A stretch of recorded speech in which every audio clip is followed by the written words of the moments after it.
I want to find out about you, first of all. Okay, so I'm going to ask you some uncomfortable questions, which hopefully will change your behavior tomorrow, which will make your business better.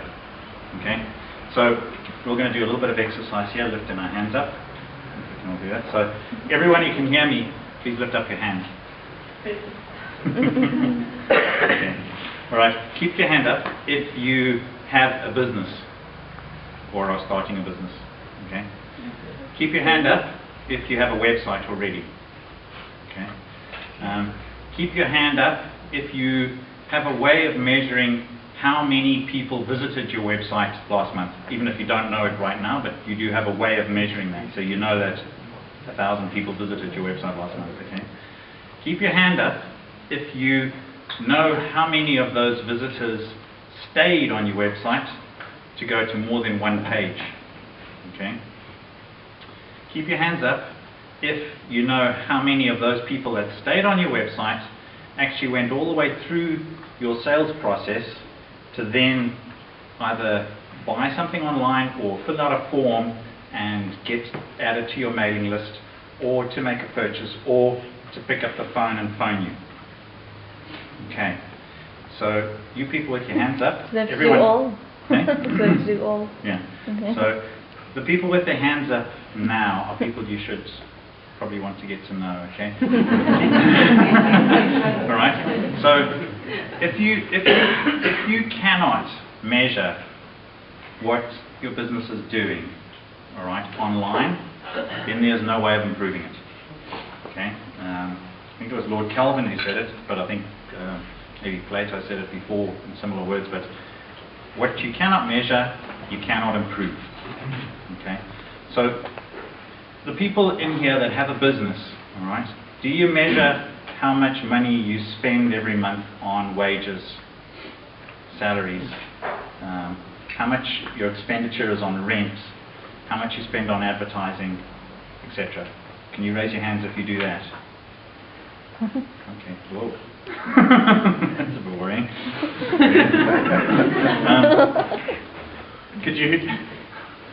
Do you think, like, would you hire someone and not measure their productivity? So would you hire a salesperson and not measure how much sales they made at the end of the day?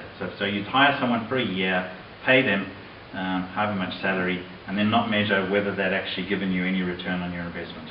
Like, nobody would do that, and yet your website is actually it should be your best salesperson. Okay. Now I want to ask you to raise your hands again. If you have an offline sales process that works, have you sold anything to anybody ever? Raise your hands. Okay. Okay. Keep your hands up if you're using the same process that you know works in the real world offline, okay, on your website. Okay. Does that make sense? Yep. Okay. So are you using the same process that you know works in the real world on your website? All right. What's the first thing that you would expect someone to ask you if you walk into their shop? All right, say you want to go and buy a brand new car, just won the lotto. You walk into the Mercedes dealer, and the salesperson walks up to you. What do you expect them to say to you? What price product you want to purchase? Yeah, how can I help you? Right? How many people's websites here suggest that, when they walk up, when someone arrives on your website, does it say to them, how can I help you?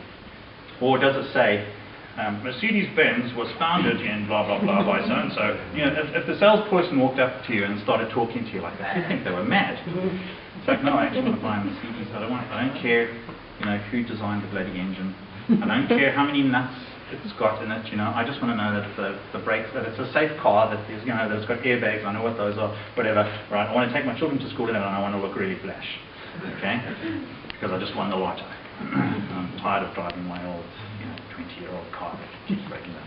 Okay, so I hope that those questions have made you uncomfortable enough to listen to this talk. And I'm going to try and teach you a few things that will help you to just, put your own online business in the same perspective that you would use for your offline business.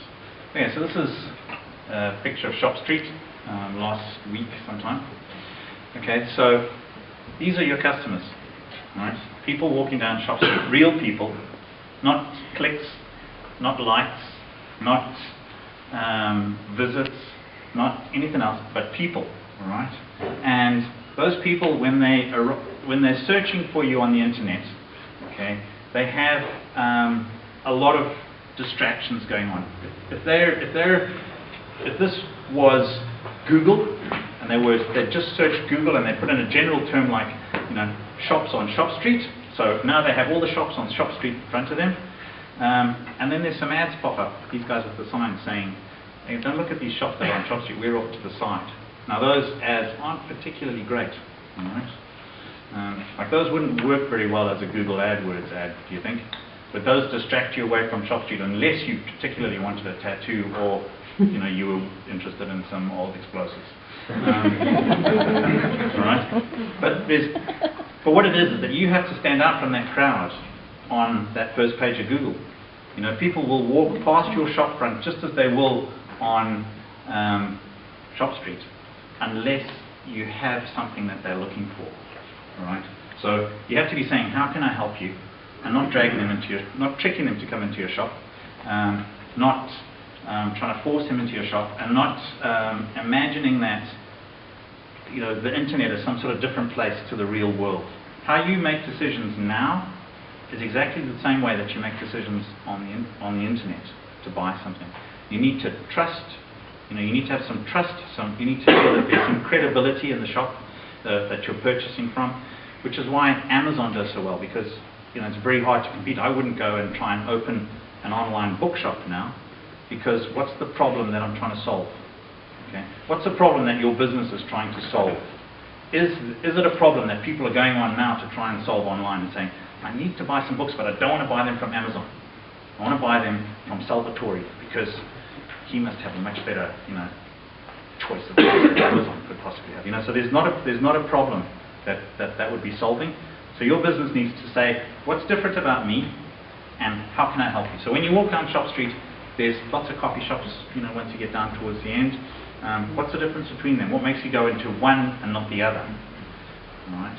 How would, so those people that hover at the doorway, okay, they've seen the shop, they hover at the doorway, and they walk past. Those are the people that saw your result on the first page of Google. So being on the first page of Google means nothing unless you're more attractive than the competing 10 results than the 10 ads. Okay? Being on it's like being in the golden pages. Right? You open the golden pages and you're searching for, and golden pages is the offline equivalent of Google. Right? The old golden pages book. That's what they call inbound marketing. Right? Those are people that are looking for a solution right now. They want to solve a problem, so that you pick up the golden pages. You don't pick up the golden pages to read it for entertainment value. You pick it up because you want to find a plumber now because your toilet's overflowed and it's 3 o'clock in the morning on Sunday night. Okay? So you want to find an emergency plumber that can come out and stop the leak before it goes downstairs and fills your house up with sewage. All right? So you want to be solving a problem and solving it in a way that differentiates you from all the other ads on that same golden pages page when someone opens the funds. And yet, the ads that people put in the golden pages and the ads that people put on Shop Street, does that entice you? If there was another tattoo and body piercing sign pointing the other way, how would you decide which one to go for? What differentiates them? So you need to think about what differentiates you from the rest of your competitors. Right, so I want to talk about the sales funnel now, all right? And I'll put it in a nice story type thing. Here at the party, and there's lots of single people mingling, dancing, getting to know each other, finding people that they like, that they don't like, etc. This is the top of the sales funnel. These are all your prospective life partners, okay?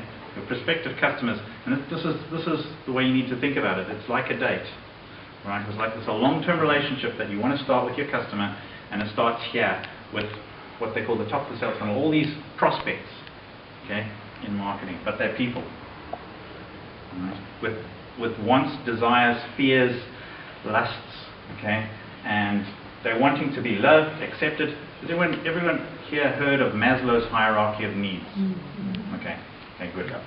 Be aware of that. That's how people make decisions in the real world. That's how you and I decide how to buy something. We don't buy something because it's logical. No one goes and buys a Ferrari because they need to drop their children at school quicker.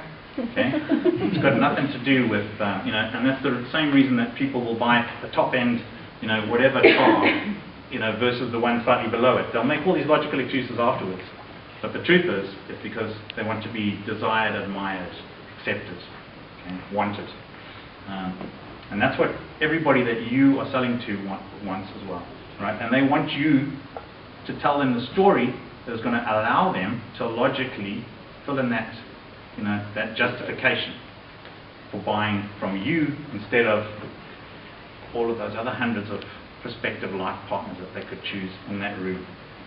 Okay, so afterwards, they're going to go and chat and say, "Oh, he was gorgeous. No, he wasn't. Oh, he's a pig. Oh, I don't like him." Whatever it is. Okay, and the lads will be doing this different kind of conversation, but same thing. Okay, so this is the real world, and it's also social media, online, etc. Okay, people go and they talk about the stuff that's going on in their lives.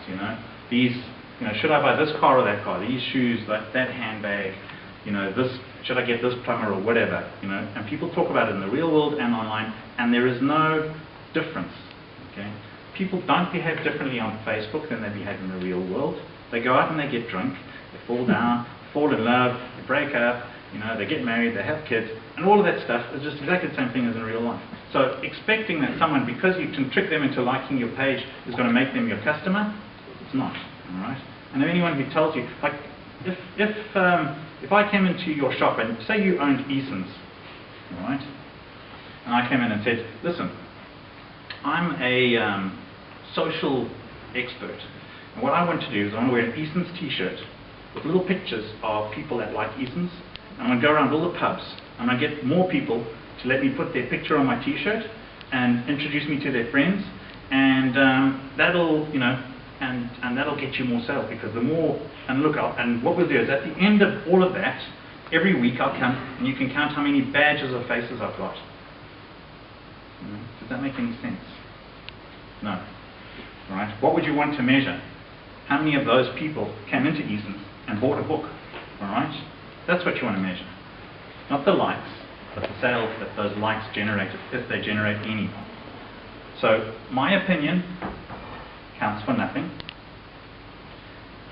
Anybody else's opinion counts for nothing until it has been tested and measured. And the only person's opinion that really counts is your customer voting with their credit card.